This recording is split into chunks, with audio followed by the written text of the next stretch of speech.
অথচ আল্লাহর নবী বিশ্ব নবী রাহমাতুল লিল আলামিন জনাবে মুহাম্মদুর রাসূলুল্লাহ সাল্লাল্লাহু আলাইহি ওয়াসাল্লামের মাধ্যমে আল্লাহ রাব্বুল আলামিন পবিত্র কোরআনের ভিতরে জানিয়ে দিয়েছেন ওয়া রাযাকাকুম মিনাত তাইয়্যিবাত, তোমরা বিবাহ করো, নায়নাত করো, বানাও, সন্তান জন্মগ্রহণ করো, আমি আল্লাহ তোমাদের রিজিককে বাড়িয়ে দিব।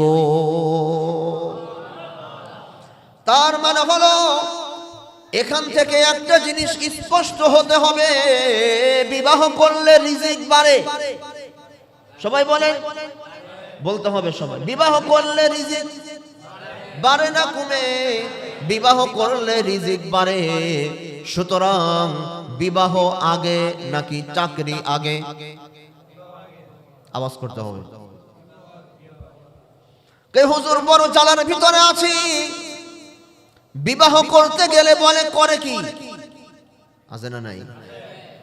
আবার চাকরিতে গেলে বলে বিবাহিত না অবিবাহিত আছে না নাই? যুবকরা মহা বিপদের ভিতরে আছে। যদি বিবাহ করতে যায় তো পাত্রীপক্ষ জিজ্ঞাসা করে ছেলে করে কি। আবার যখন চাকরি করতে যায় তখন কোম্পানি জিজ্ঞাসা করে বিবাহ করছে কিনা। বিবাহ করছে কিনা কোম্পানির এটে দিয়া লাভ কি? বলে বিবাহিত ছেলে পেলে স্থির থাকে, এক মিজাজের থাকে, উল্টো পাল্টা করে না, চুপচাপ থাকে, কানের ভিতরে কাজের ভিতরে মনোযোগ হয়। আবার আমাদের কোম্পানির ভিতরে অনেক মেয়ে ছেলে আছে, বিবাহিত না হলে আবার একটু যায় ঝামেলা, কথা হয় না। তো যুবকরা মহাবিপদ, বিবাহ করতে গেলে বলে করে কি? হায়রে হায়রে, সন্তান বিকার ছেলের সাথে কি করে মেয়ে দিব? যুবকরা মহা বিপদের ভিতরে আছে। সুতরাং এই কথাটা গার্ডিয়ানদের ভালো করে খেয়াল রাখা দরকার। বিবাহ আপনার, ছেলে আপনার মেয়েকে কোনোদিন খাওয়াতে পারবে না, মেয়ে কোনোদিন ছেলেকে খাওয়াতে পারবে না। প্রথম কথা হলো ওয়ারাযাকাকুম মিনাত তাইয়্যিবাত, আল্লাহ রাব্বুল আলামিন বলেছেন জোড়ায় জোড়ায় আমি তোমাদেরকে সৃষ্টি করেছি। এরপরে বলেছেন নায়নাত করো, তোমরা জন্ম দিবে, সন্তান জন্ম দিবে। আবার বলেছেন খবরদার চিন্তা করো না, রিজিকের ব্যবস্থা আমি আল্লাহ করে রেখেছি। অনেকে আমরা মান্যত করি ছেলেটা সুস্থ হলে মসজিদে একটা কোরআন শরীফ দিব। ভাই কোরআন শরীফ তো দেওয়ার কথা না, মান্যত করেন সন্তান সুস্থ হলে আমি নিজে এক খতম কোরআন তেলাওয়াত করব। বুবার মতন মসজিদে একটা কোরআন শরীফ দিয়ে দিলেন, এ তো সারা জীবনেও কেউ খুলেও দেখবে না। আচ্ছা বলেন তো আমরা কয়জন আছি যে মসজিদে বসে কোরআন শরীফ পড়ি? কি বলেন? আল্লাহ পাক আমাদেরকে বোঝার মতন তৌফিক দান করুন। তো যাক, যেই বিষয়টা নিয়ে আলোচনা করতেছিলাম, আলোচনা এখনো করিনি, শুরু করব। সেটা হলো আমরা যারা যুবক আছি আমাদের বিয়ে করার দরকার আছে না নাই? উমা এরাও বলে বিয়ে করবে না, আমাদের পোলাদেরকে বিয়ে দিব। কি কন? আমাদের যাদের ছেলে সন্তান বড় হয়েছে, নাত করো বড় হয়েছে, এদেরকে বিয়ে দেওয়ার দরকার আছে না নাই? কি বলেন? বিয়ার ক্ষেত্রে সব থেকে গুরুত্বপূর্ণ যেই জিনিসটা, সেই বিষয়টা নিয়ে আজকে আলোচনা করব। আলহামদুলিল্লাহ, আমার আত্মবিশ্বাস যদি কেউ এই আলোচনা বুঝে তাহলে জীবনে কেউ বিয়ে করার জন্য টেনশন করবে না। আর আমরা যারা আছি নাত করো বড় হয়েছে, ছেলে সন্তান মেয়ে বড় হয়েছে, আমরাও বিবাহ দেওয়ার জন্য টেনশন করব না। এজন্য জিজ্ঞাসা করতে চাই, আজকে আলোচনাটা মন দিয়ে শোনার দরকার আছে না নাই? কি বলেন? শুনবেন তো সবাই? দেখেন, পৃথিবীতে আল্লাহ রাব্বুল আলামিন সব কিছুকে জোড়ায় জোড়ায় সৃষ্টি করেছেন। কিসে কিসে? সবাই বলেন, জোড়ায় জোড়ায় সৃষ্টি করেছেন। কবে? আপনার জন্মের না, বাংলাদেশ সৃষ্টি হওয়ার আগে না, ভারতবর্ষ হওয়ার আগে না, বরং পৃথিবী সৃষ্টি হওয়ার 50,000 বছর আগে আল্লাহ রাব্বুল আলামিন নির্ধারণ করে রেখে দিয়েছেন আপনার ছেলের সাথে কোন মেয়ের বিবাহ হবে, আপনার মেয়ের সাথে কোন ছেলের বিবাহ হবে, যুবক তোমার স্ত্রী কে হবে, বোন তোমার স্বামী কে হবে। এটা আল্লাহ রাব্বুল আলামিন দুনিয়া সৃষ্টি করার 50,000 বছর আগে আল্লাহ রাব্বুল আলামিন নির্ধারণ করে রেখে দিয়েছেন। আচ্ছা বলেন তো, যেটা নির্ধারিত ওটাকে নিয়ে টেনশন করার কোনো দরকার আছে? কথা বলেন। হ্যাঁ, একটু খুঁজতে হবে। কি করতে হবে? যেহেতু নির্ধারিত, কোরআনের আয়াত বলবো, হাদিসও বলবো, নির্ধারিত কিন্তু জানি না, কি করি না, জানি না। নির্ধারিত কিন্তু জানি না, যেহেতু নির্ধারিত সুতরাং যাকে তাকে প্রমিস করা যাবে। কথা বলেন। যাকে তাকে ওয়াদা দেওয়া যাবে না, যার তার সাথে প্রেম প্রীতি অবৈধ সম্পর্ক করা যাবে, কারণ নির্ধারিত। কথা বলেন। আমাদের সমাজের ভিতরে অনেক যুবক আছে, বয়স হয়েছে, বিয়ের উপযুক্ত, বিয়ে করে না কেন, খাওয়াবো কি, আছে না নাই? কথা বলতে হবে। কিও সন্তান বড়, বিবাহ দেন না কেন, বলে ওরই তো চাকরি বাকরি নাই, ও বিয়ে করে খাওয়াবে কি, আছে না নাই? আচ্ছা বলেন তো, এই কথাটা কি শিরিক নাকি এই কথাটা ইমানের কথা? কথা বলেন। এই কথাগুলো তো আমরাই বলে থাকি, ওরে বিয়ে দেবো, বউরে খাওয়াবে কি, কথা বোঝেন না। অথচ আল্লাহর নবী বিশ্ব নবী রাহমাতুল লিল আলামিন জনাবে মুহাম্মদুর রাসূলুল্লাহ সাল্লাল্লাহু আলাইহি ওয়াসাল্লামের মাধ্যমে আল্লাহ রাব্বুল আলামিন পবিত্র কোরআনের ভিতরে জানিয়ে দিয়েছেন, ওয়া রাযাকাকুম মিনাত তাইয়্যিবাত, তোমরা বিবাহ করো, নায়নাত করো, বানাও, সন্তান জন্মগ্রহণ করো, আমি আল্লাহ তোমাদের রিজিককে বাড়িয়ে দিব। তার মানে হলো এখান থেকে একটা জিনিস স্পষ্ট হতে হবে, বিবাহ করলে রিজিক বাড়ে। সবাই বলেন, বলতে হবে সবাই, বিবাহ করলে রিজিক বাড়ে না কমে? বিবাহ করলে রিজিক বাড়ে। সুতরাং বিবাহ আগে নাকি চাকরি আগে? আওয়াজ করতে হবে। কে হুজুর বড় জ্বালার ভিতরে আছি, বিবাহ করতে গেলে বলে করে কি, আছে না নাই? আবার চাকরিতে গেলে বলে বিবাহিত না অবিবাহিত, আছে না নাই? যুবকরা মহা বিপদের ভিতরে আছে। যদি বিবাহ করতে যায় তো পাত্রীপক্ষ জিজ্ঞাসা করে ছেলে করে কি। আবার যখন চাকরি করতে যায় তখন কোম্পানি জিজ্ঞাসা করে বিবাহ করছে কিনা। বিবাহ করছে কিনা কোম্পানির এটে দিয়া লাভ কি? বলে বিবাহিত ছেলে পেলে স্থির থাকে, এক মিজাজের থাকে, উল্টো পাল্টা করে না, চুপচাপ থাকে, কানের ভিতরে কাজের ভিতরে মনোযোগ হয়। আবার আমাদের কোম্পানির ভিতরে অনেক মেয়ে ছেলে আছে, বিবাহিত না হলে আবার একটু যায় ঝামেলা, কথা হয় না। তো যুবকরা মহাবিপদ, বিবাহ করতে গেলে বলে করে কি, হায়রে হায়রে, সন্তান বিকার ছেলের সাথে কি করে মেয়ে দিব। যুবকরা মহা বিপদের ভিতরে আছে। সুতরাং এই কথাটা গার্ডিয়ানদের ভালো করে খেয়াল রাখা দরকার। বিবাহ আপনার ছেলে আপনার মেয়েকে কোনোদিন খাওয়াতে পারবে না, মেয়ে কোনোদিন ছেলেকে খাওয়াতে পারবে না। প্রথম কথা হলো ওয়ারাযাকাকুম মিনাত তাইয়্যিবাত, আল্লাহ রাব্বুল আলামিন বলেছেন জোড়ায় জোড়ায় আমি তোমাদেরকে সৃষ্টি করেছি। এরপরে বলেছেন নায়নাত করো, তোমরা জন্ম দিবে, সন্তান জন্ম দিবে।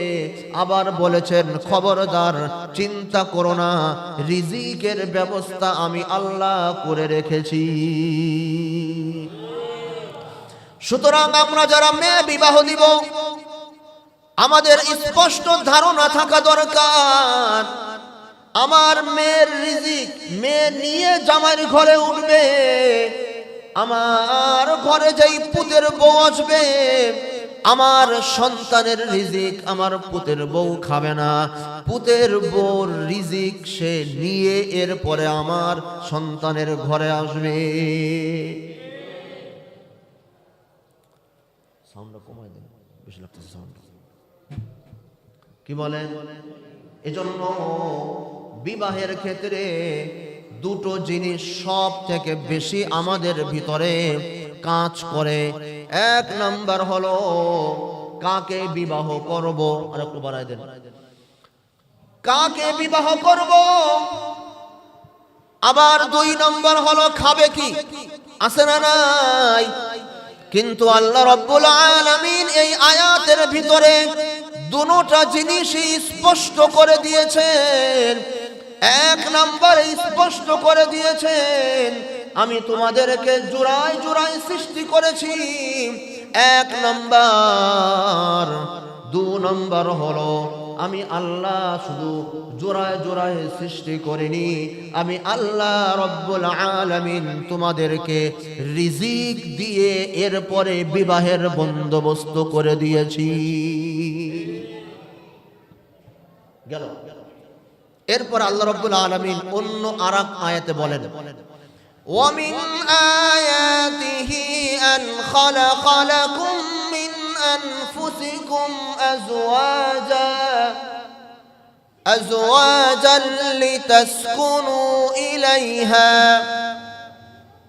আহা, দেখেন কত সুন্দর আয়াত।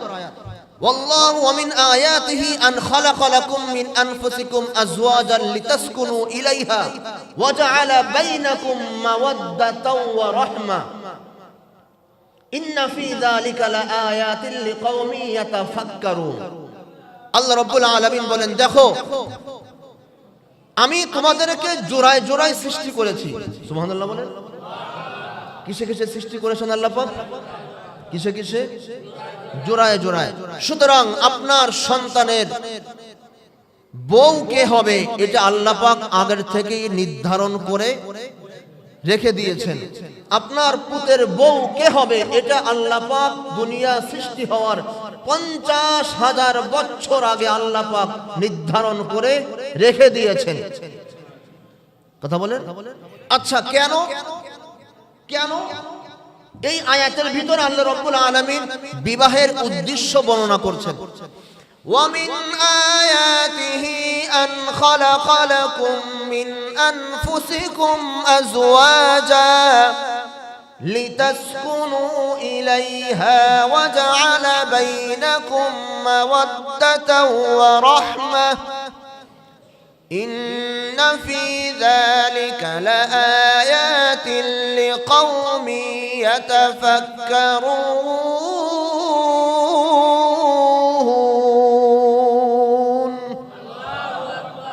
এখানে আল্লাহ রাব্বুল আলামিন প্রথম যে জিনিসটা বলেছেন সেটা হলো আমি আল্লাহ রাব্বুল আলামিন তোমাদের জন্য তোমাদের স্ত্রী নির্ধারণ করে রেখে দিয়েছি। আবার স্ত্রীদেরকে বলেছেন শুনো তোমার জামাই কে হবে, তোমার হাজবেন্ড কে হবে, তোমার স্বামী কে হবে। ও মা ও বোন এটা নিয়ে টেনশন করার কিছু নেই।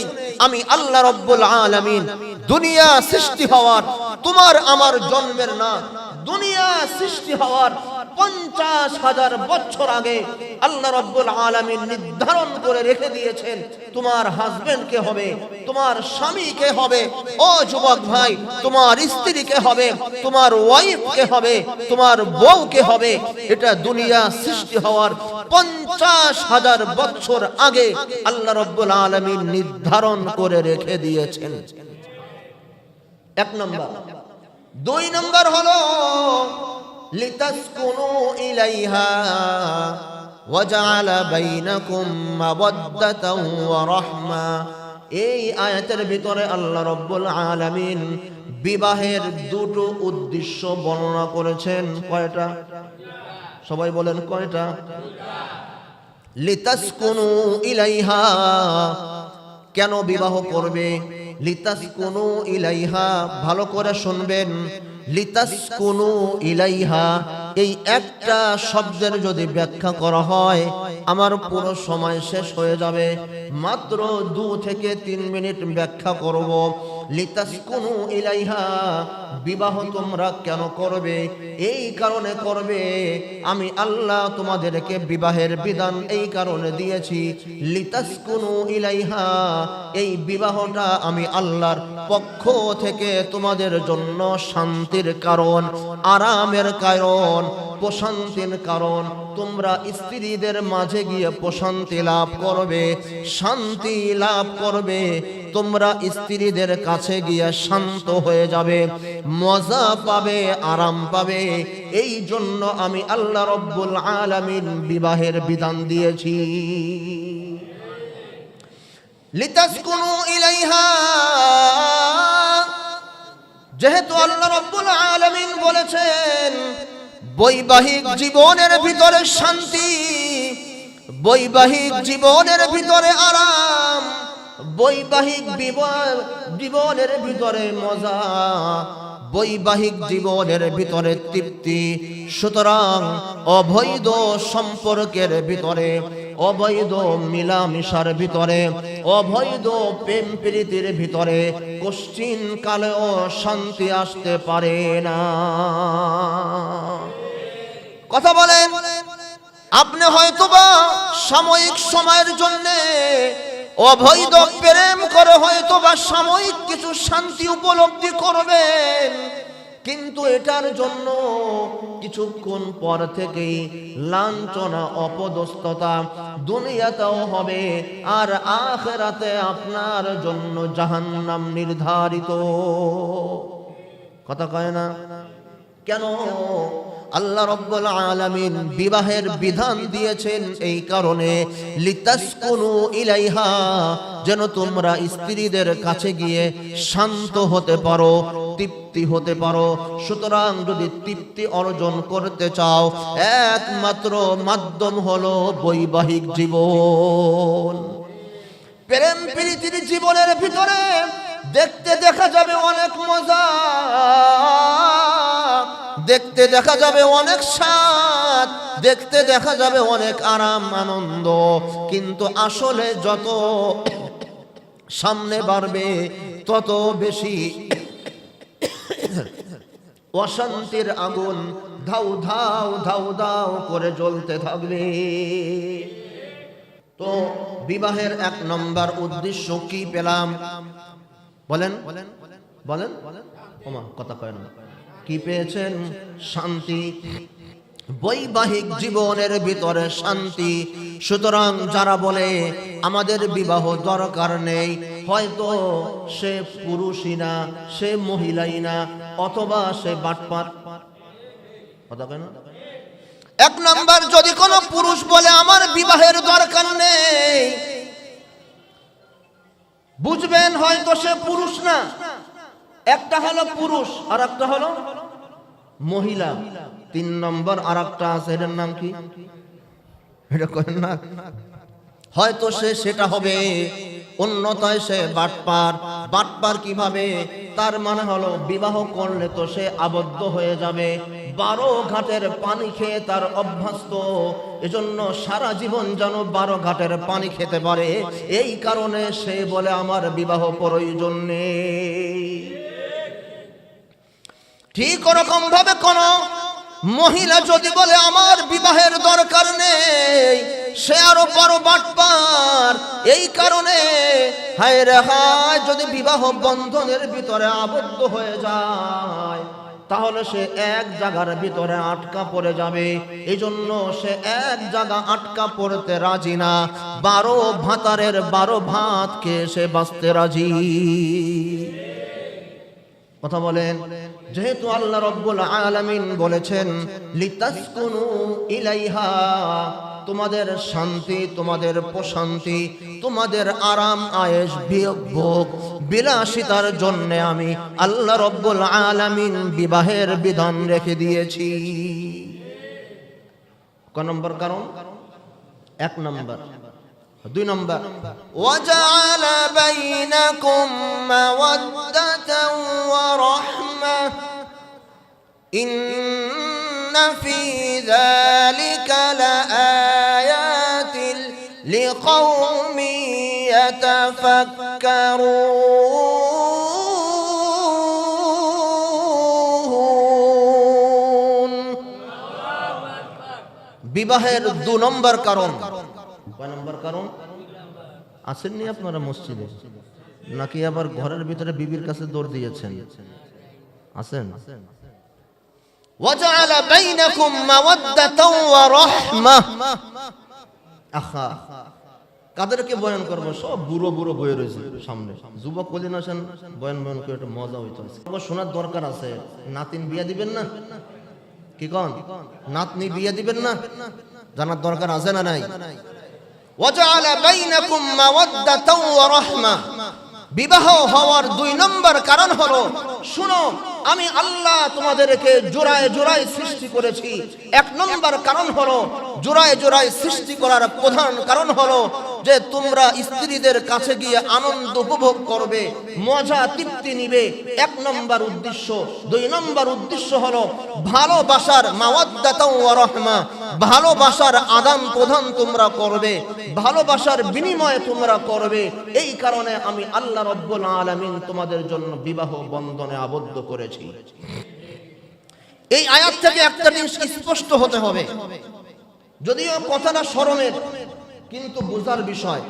শারীরিক চাহিদা মেটানো এক জিনিস, ভালোবাসার আদান প্রদান আরেক জিনিস। কথা বলেন। অনেক পরিবারে আছে অশান্তি আর অশান্তি, আছে না নাই? তার মানে হলো বিবাহ ঠিকই হয়েছে কিন্তু পরিবারের ভিতরে শান্তি নাই, অথচ বাচ্চা কাচ্চা হয়ে বসে আছে 1 ডজন, আছে না নাই? শরীর আছে, চাহিদা আছে, বাচ্চা কাচ্চা হয়েছে, কিন্তু মাওয়াদ্দাতান ওয়া রাহমা নাই। কথা বলে, শান্তি পরিবারের ভিতরে নাই। এজন্য আল্লাহ রাব্বুল আলামিন ওই দিকে ইঙ্গিত করেছেন, শুনো, স্ত্রীর সাথে মিলামিশা এটা এক জিনিস, আবার পারিবারিক জীবনের ভিতরে ভালোবাসার বন্ধন মাওয়াদ্দাতান ওয়া রাহমা এটা ভিন্ন জিনিস। কথাও কয় না। যারা বিয়ে করেছেন তারা বুঝবেন, আবার যাদের ঘরে পুতের বউ নাইনাত করে আছে তারা বুঝবেন। যুবকরা বিয়ে টিয়ে করে না, এরা বুঝবো না। এর কথাও কয় না। মাওয়াদ্দাতান ওয়া রাহমা, এজন্য আল্লাহ নবী বিশ্ব নবী রাহমাতুল লিল আলামিন জনাবে মুহাম্মদুর রাসূলুল্লাহ সাল্লাল্লাহু আলাইহি ওয়াসাল্লামকে আল্লাহ জানিয়ে দিয়েছেন মাওয়াদ্দাতান ওয়া রাহমা। বিবাহের 2 নম্বর কারণ হলো, বিবাহের বিধান আমি এই জন্য দিয়েছি যেন পুরুষ তাদের স্ত্রীদের সাথে ভালোবাসার আদান প্রদান করতে পারে। ভালোবাসা বলতে এখানে শারীরিক সম্পর্ক না, মনের ভালোবাসা, আবেগ পেশ করতে পারে। স্ত্রীরাও যেন তাদের হাজবেন্ডের কাছে ভালোবাসার আদান প্রদান করতে পারে। এই জন্য আমি আল্লাহ রাব্বুল আলামিন বিবাহের বিধান দিয়েছি। ইন্না ফি যালিকা লাআয়াতিন লিকাওমিন ইয়াতাফাক্কারুন। যারা বুদ্ধিমান তারাই বুঝবে। বুদ্ধিমান কারা? ওই সমস্ত যুবক বুদ্ধিমান যারা অবৈধ সম্পর্কের ভিতরে লিপ্ত হয়নি, বিবাহের আগে কোশ্চিন কালেও কারোর সাথে ভালোবাসার আদান প্রদান করেনি। আই লাভ ইউ 1 2 3 4 5 6 8 9 10, আছে না নাই? কথাও কয় না। এ সকল আদান প্রদান যে সমস্ত যুবকরা করেনি, আল্লাহ রাব্বুল আলামিন বলেন তাদের জন্য আমি বিবাহের পরে এমন আনন্দদায়ক জীবন রেখেছি, এমন ভালোবাসার শান্তির প্রশান্তির জীবন রেখে দিয়েছি, যেটা দুনিয়ার ভিতরে সব থেকে আরাম আয়েশ আর সব থেকে আনন্দ উল্লাসের জায়গা হলো আপনার স্ত্রী। কথা বুঝেন? এত আয়াত বলার সময় নাই, আরো অনেক আয়াত আছে। এবার আসেন হাদিস। আল্লাহর নবী বিশ্ব নবী রাহমাতুল লিল আলামিন জনাবে মুহাম্মদুর রাসূলুল্লাহ সাল্লাল্লাহু আলাইহি ওয়াসাল্লাম বলেন, আন নিকাহু মিন সুন্নতি ফাকাদ রাগিবা আন সুন্নতি ফালাইসা মিন্নি। ও দুনিয়ার মানুষ শুনো, বিবাহ এটা শুধুমাত্র শারীরিক সম্পর্কের জন্য না, বিবাহ এটা শুধুমাত্র তোমার থালা বাটি মাজে দেওয়ার জন্য না, বিবাহ এটা শুধুমাত্র তোমার কাপড় চোপড় ধোয়ার জন্য বিবাহ না। আন নিকাহু মিন সুন্নতি, শুনে নাও, বিবাহ এটা আমি নবীর সুন্নাত। ফামান রাগিবা আন সুন্নতি ফালাইসা মিন্নি। সুতরাং এই সুন্নাতকে যে পালন করবে সে আমার উম্মতের অন্তর্ভুক্ত হবে, আর যে বৈরাগ্য জীবন যাপন করবে আমার নবীজি বলেন সে আমার উম্মত থেকে বহিষ্কার। সুবহানাল্লাহ বলেন। তাহলে জিগায় আবল তাবল হাদিস না, বুখারীর হাদিস। কার হাদিস? বুখারীর হাদিস। ব্যাখ্যা করার সময় নেই। এরপর আল্লাহ রাব্বুল আলামিন বলেন, এবার যুবকরা বলবে হুজুর বুঝলাম, আমাদের জন্য জোড়া সৃষ্টি করা আছে, আমাদের জন্য জোড়া বানানো আছে, সুতরাং অবৈধ জায়গা হাত দিব না। বুঝলাম বিবাহ করা সুন্নাত, কিন্তু টাকা তো নাই। আছে না নাই? আছে না নাই? টাকা নাই, পয়সা নাই। এবার তাদের জন্য আমার নবী বলেন, ইয়া মাশারাশ শাবাব মান ইসতাতা মিনকুমুল বাআ ফালইয়াতাযাওয়াজ ফাইন্নাহু আগাযযু বিল বাসার ওয়া আহসানু লিল ফারজি ওয়া মান লাম ইসতাতি' ফাআলাইহি বিস-সাওম ফাইন্নাহু লাহু ওয়াজাউন। আমার নবীজি বলেন, যার সাধ্য আছে সে যেন বিবাহ করে, আর যার সাধ্য নেই সে যেন রোজা রাখে। কি রাখে? প্রথম বলেছেন যার সামর্থ্য আছে সে যেন বিবাহ করে। ইয়া মাশারাশ শাবাব মান ইসতাতা মিনকুমুল বাআ ফালইয়াতাযাওয়াজ। তোমাদের মাঝে যাদের বিবাহ করার সামর্থ্য আছে সে যেন বিবাহ করে। আর কেন বিবাহ করবে? এটার ভিতরে আমার নবীজি বলেন বিবাহ করলে 2 নম্বর ফায়দা। কয়টা ফায়দা? 2 নম্বর, 2টা ফায়দা। 1 নম্বর হলো তোমার চোখের হেফাজত হবে, 2 নম্বর হলো তোমার লজ্জা স্থানের হেফাজত হবে। সুবহানাল্লাহ বলেন। আর যদি বিবাহ করতে না পারো, ওয়ামান লাম ইসতাতি' ফাআলাইহি বিস-সাওম ফাইন্নাহু লাহু ওয়াজাউন। আর যদি বিবাহ করার সামর্থ্য না থাকে, রোজা রাখো। এই রোজা তোমার জন্য ডাল হবে গুনাহ থেকে বাঁচার জন্য। কথা বলেন। এবার কথা হলো, দেখেন প্রথম আল্লাহ পাক বলেছেন আমি জোড়ায় জোড়ায় সৃষ্টি করেছি। কিসে কিসে? জোড়ায় জোড়ায় সৃষ্টি করেছি। তোমাদের স্ত্রী কে হবে এটা আমি আল্লাহ রাব্বুল আলামিন দুনিয়া সৃষ্টি করার 50,000 বছর আগে আমি লিপিবদ্ধ করে রেখে দিয়েছি। সুতরাং বিবাহ করো, বিবাহ করা আমি নবীর সুন্নাত। এরপরে যদি না পারো রোজা রাখো। রোজা রাখলে কি হবে? এই রোজা তোমার জন্য গুনাহের জন্য ডাল হয়ে দাঁড়াবে। এবার আসেন, আখা জানি আজকে আমাকে যুবকরা মিষ্টি খাওয়াবে, কথাও কয় না। এবার বুখারী মুসলিমের আর একটা হাদিস বলবো, ইযা তাযাওয়াজাল আবদু, সুবহানাল্লাহ বলেন, ইযা তাযাওয়াজাল আবদু, যে ব্যক্তি বিবাহ করলো, কি করলো? আহা, এই হাদিসটা আমি কয়েকদিন আগে এক জায়গায় বলছিলাম, বলে হুজুর বিবাহের এত ফজিলত। সুবহানাল্লাহ। যে ব্যক্তি বিবাহ করলো সে ঈমানের অর্ধেক করে ফেললো। সুবহানাল্লাহ বললেন। সে ঈমানের অর্ধেক অর্জন করে ফেললো, নিসফাল ঈমান। আর যে ব্যক্তি বিবাহ করলো সে ঈমানের অর্ধেক করে ফেললো। ফালইয়াত্তাকিল্লাহা ফি নিসফিল বাকি, আর বাকি অর্ধেক সে তাকওয়া অবলম্বন করবে, তো সে কামেল মুমিন। সুবহানাল্লাহ বলেন। তার মানে হলো আল্লাহর নবীজি বলেছেন ঈমানের অর্ধেক হলো বিবাহ করা। সুবহানাল্লাহ। ঈমানের অর্ধেক বিবাহ করা। যে বিবাহ করলো না সে এখনো ঈমানই আনে নাই, কথাও কয় না। তার মানে হলো পূর্ণাঙ্গ একটা ঈমান 100%, এটার 50% হলো বিবাহের ভিতরে, আর 50% হলো তাকওয়ার ভিতরে। নবীজি বলেছেন যে বিবাহ করলো সে 50% ঈমান অর্জন করলো, আর 50% সে তাকওয়া অবলম্বন করবে, তো সে পূর্ণাঙ্গ মুমিন হয়ে গেল। বুখারী মুসলিমের হাদিস। এবার আসেন সারমর্ম কথা। আল্লাহ রাব্বুল আলামিন পবিত্র কোরআনের ভিতরে একাধিক আয়াতের ভিতরে বলেছেন আমি আল্লাহ তোমাদেরকে জোড়ায় জোড়ায় সৃষ্টি করেছি। কিসে কিসে? ওয়াল্লাহু খালাকালাকুম মিন আনফুসিকুম আজওয়াজা ওয়া জাআলা লাকুম মিন আজওয়াজিকুম বানিনা ওয়া হাফাযা ওয়া রাযাকাকুম মিনাত তাইয়্যিবাত। আমি আল্লাহ রাব্বুল আলামিন তোমাদেরকে জোড়ায় জোড়ায় সৃষ্টি করেছি। তোমার স্ত্রী কে হবে এটা আমি বহু আগেই নির্ধারণ করে রেখে দিয়েছি।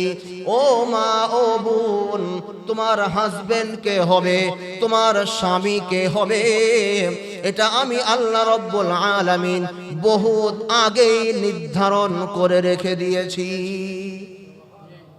আচ্ছা বলেন তো তাহলে টেনশন কেন? আছে না নাই? বলে হুজুর শেষ।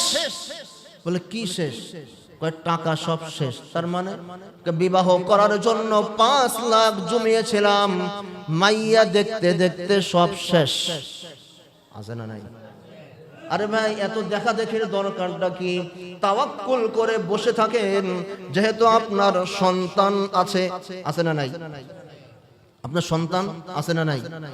যদি আপনার সন্তান থেকে থাকে, আপনার এই সন্তানের জন্য উপযুক্ত স্ত্রীকেও আল্লাহ পাক নির্ধারণ করে রেখে দিয়েছেন। যদি আপনার ঘরে মেয়ে থেকে থাকে, আপনার এই মেয়ের জন্য উপযুক্ত সন্তানও আল্লাহ পাক জন্ম দিয়ে রেখে দিয়েছেন। সুতরাং টেনশনের কোনো কিছু নেই। শুধু খুঁজে খুঁজে ওই মেয়েটাকে আর ওই সন্তানটাকে বের করে বিবাহ দিয়ে দেন। সুবহানাল্লাহ বলেন। এখানে তো পেরেশানি হওয়ারও কোনো কিছু নেই। কথা বলেন। সুতরাং শুনেন, যার সাথে যার বিবাহ লেখা আছে তার সঙ্গে তার বিবাহ, সবাই বলেন, যার সঙ্গে যার বিবাহ লেখা আছে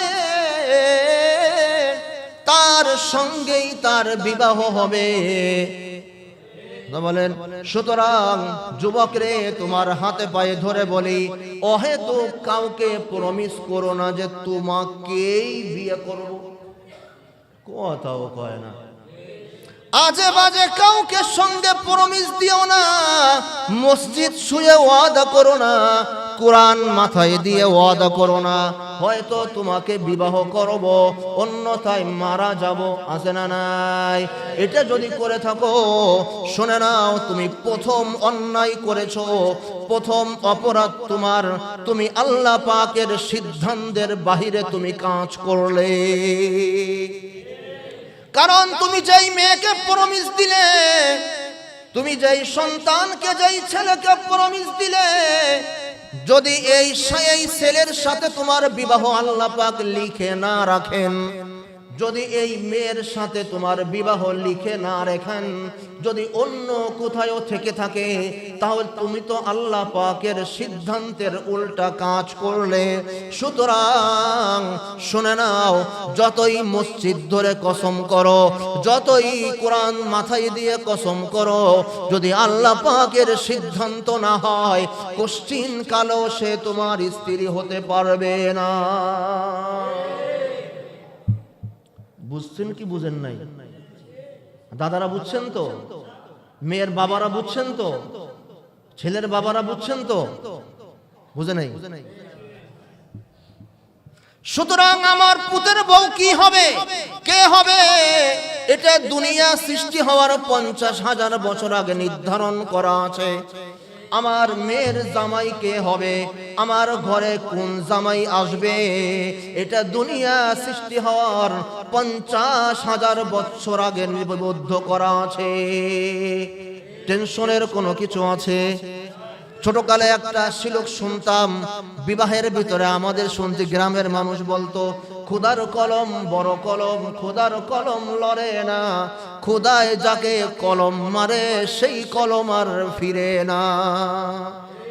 তার মানে হলো এতগুলো মেয়ে দেখলাম, কোনোটাই পছন্দ হয় না। কতগুলো ছেলে দেখলাম, একটা ছেলেও পছন্দ হয় না। বাড়ির পাশে ওই কালা বেড়ার মাইয়া দেখতে গেলাম, পছন্দ হয়ে গেল। আছে না নাই? এত জামাই খুঁজলাম, হায় রে হায়, মেয়েকে বিবাহ দিব উপযুক্ত হয়েছে হুজুর। কত চিটাগাং, কুমিল্লা, নোয়াখালী, ফেনী, আবল তাবল, হাজার হাজার লক্ষ লক্ষ টাকা খরচ করে জামাই দেখলাম, একটাও পছন্দ হয় না। পাশের গ্রামে 20 টাকা রিক্সা ভাড়া দিয়ে মাত্র ফ্ল্যাট কিনে বাড়ি করছে, দেখার লগে লগে পছন্দ। আরে হুজুর, এমন পছন্দের পছন্দ, কালকে সকাল পর্যন্ত ওয়েটিং হবে না, এই জায়গাতে বসে কাবিন করাতে হবে। আছে না নাই? ওই যে খোদার কলম বড় কলম, খোদার কলম লড়ে না, খোদায় যাকে কলম মারে সেই কলম আর ফিরে না। আর আমার কোরআন বলে, ওয়াল্লাহু জাআলা লাকুম মিন আনফুসিকুম আজওয়াজা লিতাসকুনু ইলাইহা। আমি আল্লাহ রাব্বুল আলামিন তোমাদেরকে জোড়ায় জোড়ায় সৃষ্টি করেছি, স্বামী স্ত্রী করে করে। আরো দুনিয়া সৃষ্টি হওয়ার 50,000 বছর আগে সৃষ্টি করেছি, এখন শুধু আনুষ্ঠানিকভাবে ঘোষণা হতে বাকি। কথা বলেন, আপনার স্ত্রী কে হবে, এটা দুনিয়া সৃষ্টি হওয়ার 50,000 বছর আগে নির্ধারিত। কথা বলেন, আপনার মেয়ের জামাই কে হবে, এটা দুনিয়া সৃষ্টি হওয়ার 50,000 বছর আগে নির্ধারিত, এখন শুধু আনুষ্ঠানিকভাবে ঘোষণা হতে বাকি। আচ্ছা বলেন তো, তাহলে টেনশনের কি আছে? আছে কোনো? এবার আসেন, ছোট্ট দুটো ঘটনা বলবো। হুজুর সাল্লাল্লাহু আলাইহি ওয়াসাল্লামের জীবনী থেকে একটা, আর একটা কোরআন থেকে একটা, বুখারী শরীফ সহ বিভিন্ন হাদিসের কিতাবের ভিতরে এসেছে। নবীজির বয়স যখন 25, নবীজি প্রথম বিবাহ করলেন মা খাদিজাকে। মা খাদিজার বয়স ছিল কত? 40। 40 বছরের মা, 25 বছরের বাবা, দুইজনের সঙ্গে বিবাহ আবদ্ধ হয়েছে। সামাজিক ভাবে তো ছেলে বয়স বেশি হবে, মেয়ের বয়স কি হবে? কম হবে। কিন্তু ওই যে কোরআনের আয়াত, জোড়ায় জোড়ায় সৃষ্টি, বিবাহ হতেই হবে। বিবাহ হয়ে গেল। যখন খাদিজা ইন্তেকাল করলেন, নবীর বয়স 40-42 এরকম হবে। তবে নবীর বয়স 55। হ্যাঁ, 55। নবীর বয়স 55 অথবা 50। খাদিজা রাদিয়াল্লাহু তাআলা আনহার বয়স 65। এবার যখন মা খাদিজাতুল কুবরা ইন্তেকাল করলেন, নবীজি চিন্তায় চিন্তিত, এখন কাকে বিবাহ করবেন। এক একজন এক একটা মেয়ের প্রস্তাব দেয়। আরবের মানুষ পাগল, কার সাথে নবীজির মেয়েকে দেওয়া যায়। আখা, নবীজি দেখে চুপচাপ থাকে, শুনে চুপচাপ থাকে, কিছু বলে না। কথা বলেন। ওই যে কোরআনের আয়াত, হুয়াল্লাহু আল্লাহু আল্লাহু খালাকা লাকুম মিন আনফুসিকুম আজওয়াজা, নির্ধারিত, কি বলেন, নির্ধারিত। নবীজির কথা হলো, হায় রে হায়, যার জন্য প্রস্তাব এসেছে তার সাথে কি আমার বিবাহ বন্ধনে আবদ্ধতা হবে কি হবে না জানি না, চিন্তা।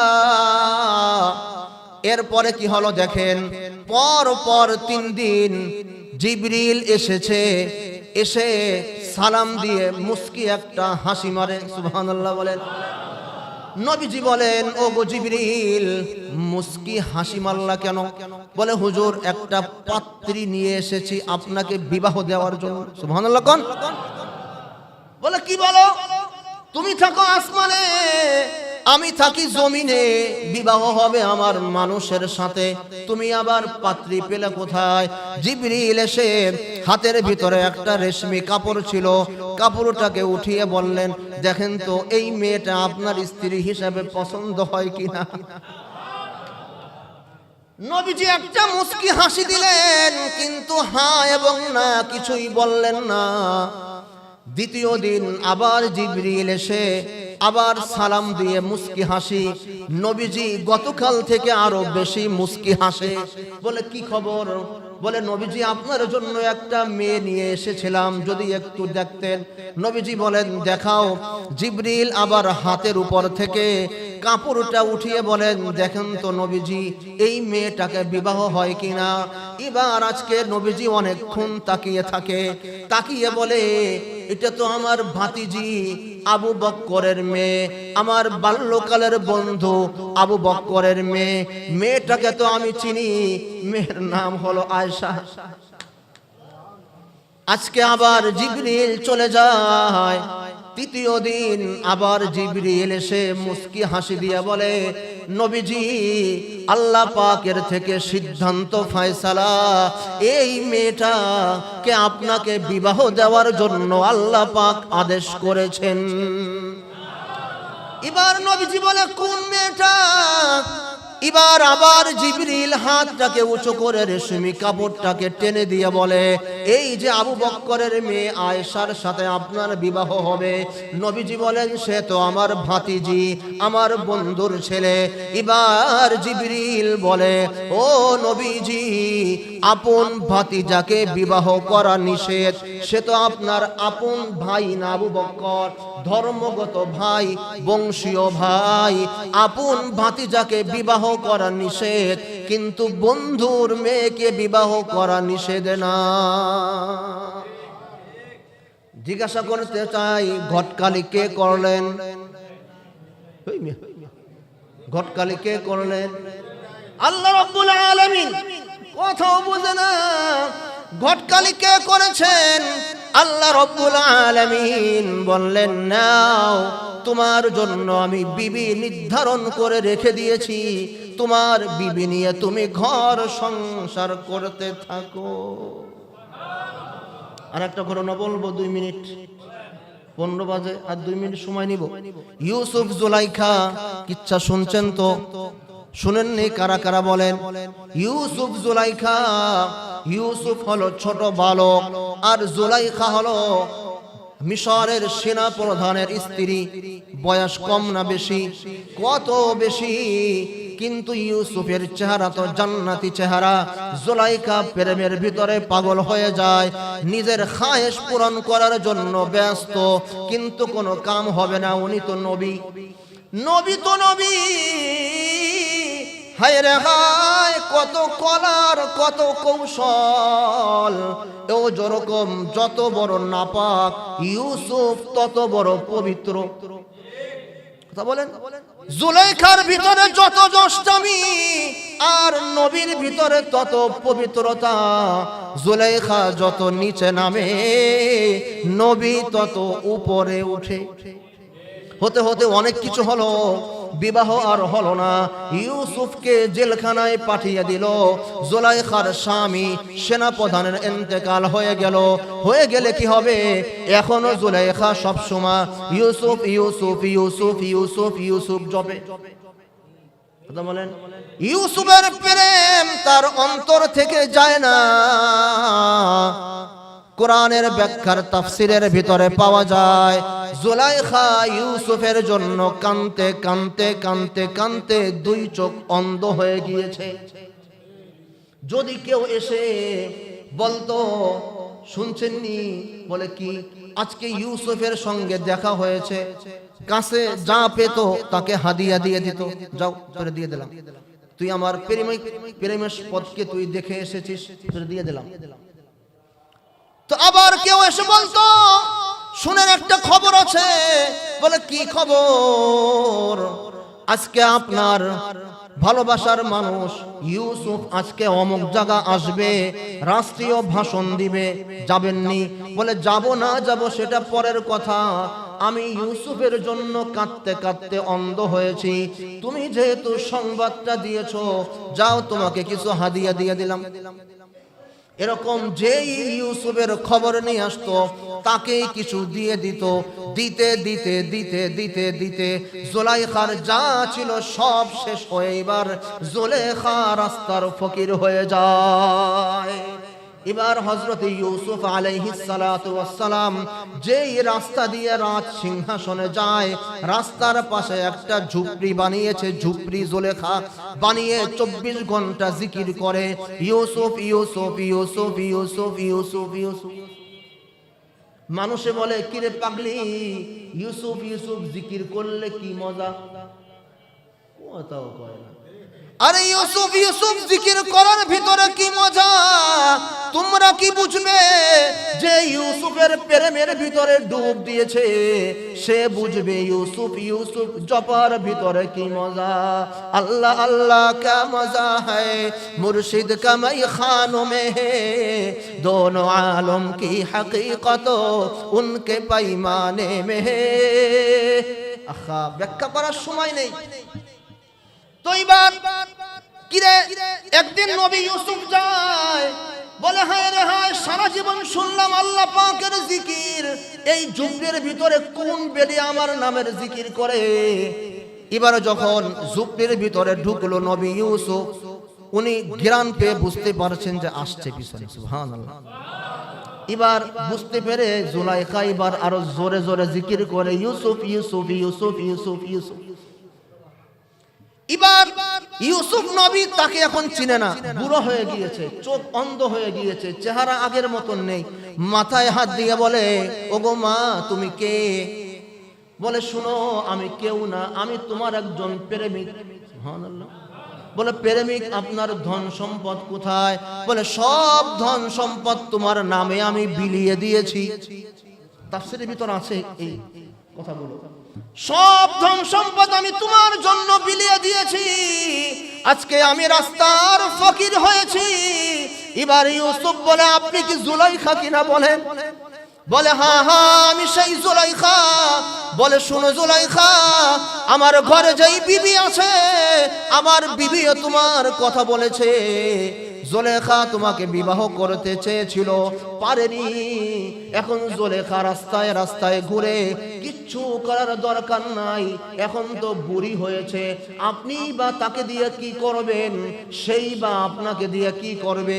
মেহেরবানি করে ওই মাটাকে একটু আপনার ঘরের ভিতরে জাগা দেন।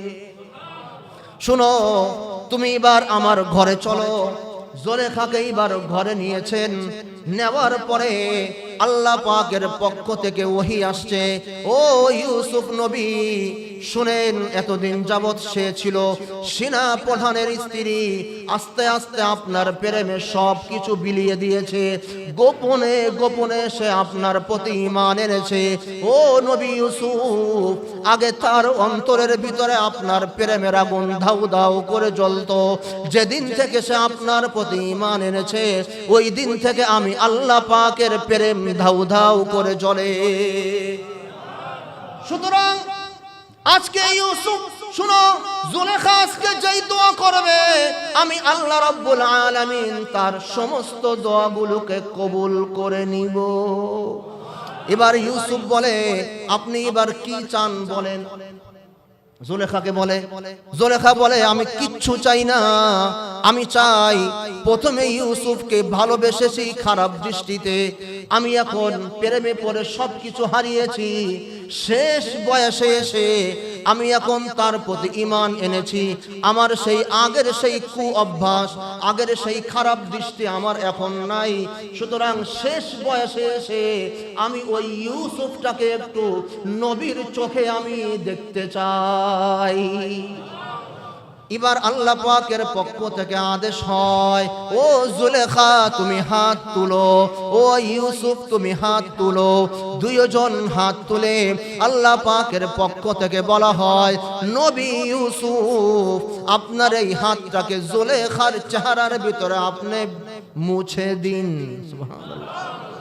মুছে দিতে দেরি, মুছে দিতে দেরি জুলেখার চোখ খুলে যায়, জুলেখার আগের সেই যৌবনের রূপ সনসৌকত চলে আসে।